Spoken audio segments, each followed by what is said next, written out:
Magic হচ্ছে একটা pure science, যেটাকে ব্যবহার করে আমরা ডিসিপশন একটা ব্যাপার আছে, ডিসেপশন বলে DECPTION, এটা হচ্ছে চোখে দৃষ্টি বিভ্রান্তি বলে আগে। তা আমরা বিজ্ঞানটাকে ব্যবহার করে এন্টারটেনমেন্ট ওয়ার্ল্ডের জন্য কাজ করি, যেন মানুষ আনন্দ পায়।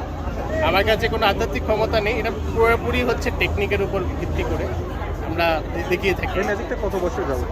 আমি দেখাচ্ছি প্রায় 23 বছর। অভিজ্ঞতা কেমন এই ম্যাজিক খেলা?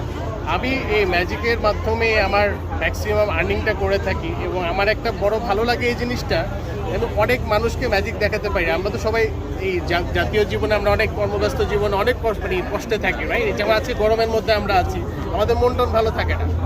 আপনি দেখবেন যে যখন গান শুনছেন, সব গান কিন্তু আপনার ভালো লাগবে না, একটা সব মুভি কিন্তু ভালো লাগবে না, কিন্তু আপনি যখন ম্যাজিক দেখবেন একটা ডিফারেন্ট কিছু, তখন মানুষের মনটাকে একদম ভালো করে দেওয়া সম্ভব। সেটার জন্য আমরা কাজ করি। আচ্ছা ভাই, আরেকটা বিষয় হলো, ভাবি কি আপনার ম্যাজিকের কৌশলগুলো জানে কিনা? আমার বউ হচ্ছে আমার সবচেয়ে বড় বিচারক। মানে আমি কোন ম্যাজিক দেখাবো তাকে আগে দেখাই, উনি যখন গ্রিন সিগন্যাল দেয় তখন আমি এটা কেন? বেসিকলি হচ্ছে আমার বউ আমার থেকে বড় ম্যাজিশিয়ান, জানেন? I make money, she makes it disappear.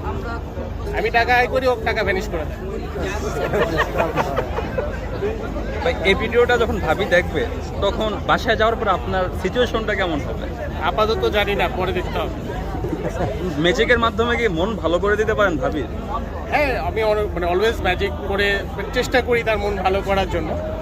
সে সব ম্যাজিকের সিক্রেটই জানে, এবং সে যেটা বললাম, সে কিন্তু খুব বড় বিচারক। সে আমাকে হেল্প করে যে এই ম্যাজিকটা করো, সেটা করো। মেয়েদের মনকে আদতে ম্যাজিকের মাধ্যমে বোঝা সম্ভব কিনা?